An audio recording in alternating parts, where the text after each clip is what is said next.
नमस्कार दोस्तों, मैं राजकुमार मौर्य प्रखर इंडिया यूट्यूब मंच पे आपका स्वागत है।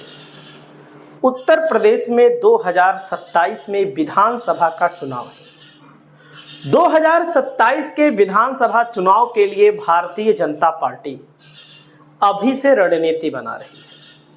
उस रणनीति के अंतर्गत भारतीय जनता पार्टी उत्तर प्रदेश में नए प्रदेश अध्यक्ष का ऐलान करने वाली है। वर्तमान में प्रदेश अध्यक्ष हैं भूपेंद्र चौधरी, जो जाट समाज से आते हैं। और आपने देखा, जातिगत आधार पर भारतीय जनता पार्टी हो या कांग्रेस हो या समाजवादी पार्टी हो या कोई अन्य पार्टी हो, टिकट भी देती है, संगठन में पद भी देती है। मोदी जी जातिगत जनगणना करने के लिए ऐलान कर दिए। अभी तक यही भारतीय जनता पार्टी जातिगत जनगणना के विरोध में थी। योगी भी जी थे, कह रहे थे कि बटेंगे तो कटेंगे, एक रहेंगे तो सेफ रहेंगे। और इन्होंने ये भी कहा था कि जो इंडिया गठबंधन वाले हैं, इंडी गठबंधन वाले हैं, ये लोग जाति जाति जो बात कर रहे हैं, इसका सीधा सीधा मतलब है समाज में विभाजन करना। लेकिन उसी चीज को भारतीय जनता पार्टी ने ऐलान कर दिया, तब उसकी ताली बजाई जा रही है, उसकी प्रशंसा की जा रही है। जाहिर सी बात है, राजनीति है। तो इस मुद्दे पर हम बात करने वाले हैं, अब की बार किस जाति का प्रदेश अध्यक्ष बनाया जाने वाला है, किनका नाम आगे है, आप इस वीडियो में देखिए। दोस्तों, इसके पहले भी प्रदेश अध्यक्ष स्वतंत्र देव सिंह पटेल थे, जो कुर्मी समाज से आते थे। कुर्मियों को लामबंद करने के लिए भारतीय जनता पार्टी ने अनुप्रिया पटेल को अपने साथ मिलाया हुआ है और इनको प्रदेश अध्यक्ष बनाया था। 2017 में जब भारतीय जनता पार्टी की सरकार बनी, तब केशव प्रसाद मौर्य जी थे, और उसके बाद 2022 में जब सरकार बनी तो स्वतंत्र देव सिंह थे। तो एक बार मौर्य को बनाया, एक बार जाट को बनाया, एक बार कुर्मी को बनाया। और अब की बार खबर ज़्यादातर चल रही है कि मायावती की बिरादरी से किसी दलित को बनाया जा सकता है।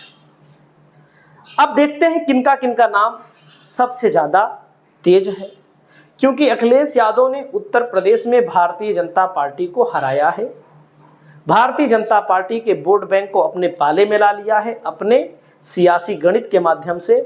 तो एक तीर से दो निशाने भारतीय जनता पार्टी को साधने हैं। एक तरफ अखिलेश यादव को साधना है, अखिलेश यादव के वोटरों को साधना है, दूसरी तरफ बहुजन समाज पार्टी के वोटरों को साधना है। तो दोस्तों, भूपेंद्र चौधरी की विदाई होने वाली है। जब विदाई होने वाली है तो ज़्यादा चर्चाएं किस किस समाज को लेकर चल रही हैं, इनकी राजनीतिक परिस्थिति क्या है, थोड़ा सी बात करते हैं। जैसे लोधी समाज है, इसकी ताकत है, अपने आप में ठीक ठाक ताकत है। 5-5.5% वोट है। सोच सकते हैं 1.10 करोड़ आबादी है, 70 विधानसभा क्षेत्रों में प्रभाव है, और 23 विधायक हैं इस पार्टी के, मतलब इस लोध समाज के, जिनमें सपा से केवल 4 हैं, बीजेपी से 19।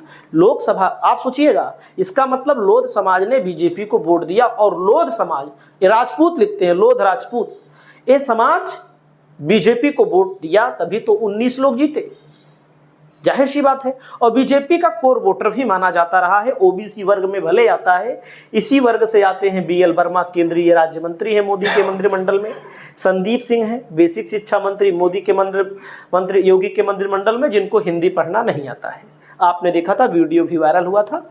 और धर्मपाल सिंह हैं पशुधन मंत्री, ये भी लोध समाज से ही आते हैं।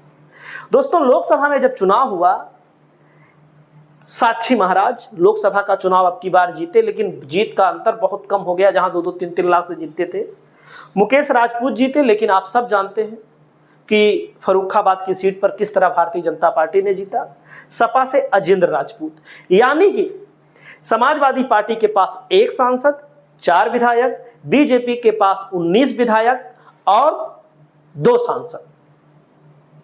विधान परिषद में कोई व्यक्ति नहीं है, राज्यसभा में बीएल वर्मा यही है। तो नाम चल रहा है कि बीएल वर्मा को भी बनाया जा सकता है। इनकी बिरादरी से 3 लोगों का नाम है, संदीप सिंह, धर्मपाल सिंह, BL वर्मा का नाम तेजी के साथ चल रहा है। तो BL वर्मा पूर्व CM कल्याण सिंह के समय भाजपा में शामिल हुए। वर्मा को गृह मंत्री अमित शाह का बहुत करीबी माना जाता है।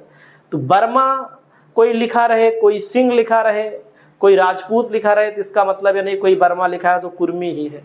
राजपूत लोध भी लिखते हैं, ये टाइटल है, टाइटल अपने हिसाब से लोग लगाते हैं। धर्मपाल सिंह का भी नाम चल रहा है, योगी सरकार में मंत्री हैं दोस्तों।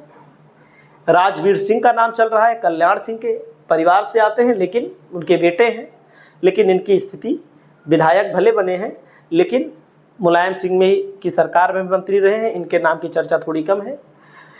वहीं पर पॉलिटिकल एक्सपर्ट कहते हैं कि भाजपा ने कल्याण सिंह के बेटे राजवीर सिंह और संदीप को बहुत मौका दिया, लेकिन पिता पुत्र समाज और भाजपा में अपना प्रभाव नहीं बना सके हैं।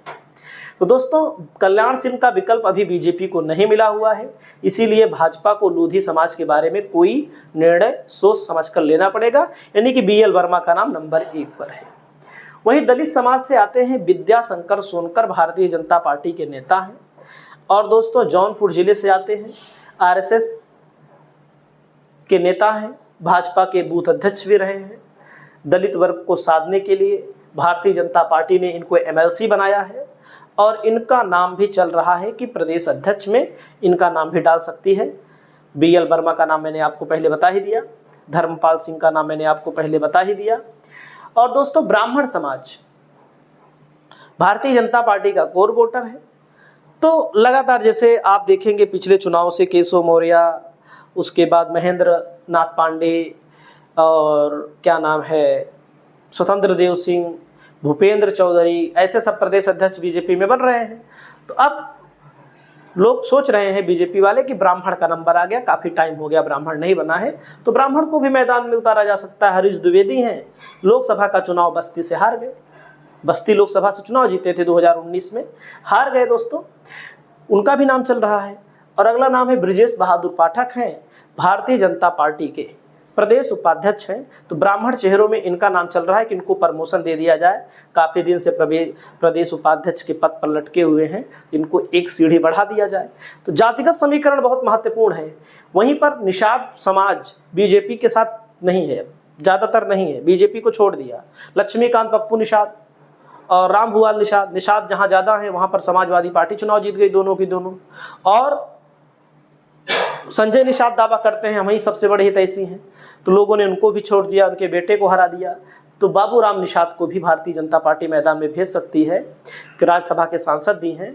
तो बीजेपी जातिगत आधार पर, चाहे बीजेपी हो चाहे जो पार्टी हो, चाहे प्रदेश अध्यक्ष बनाती है, चाहे राष्ट्रीय अध्यक्ष बनाती है, चाहे टिकट देती है, चाहे मंत्री बनाती है, तो सीधा सीधा जातिगत मामला होता है। आपकी क्या राय है इन सब मामलों को लेकर, आप अपनी राय को बताइएगा। नमस्कार।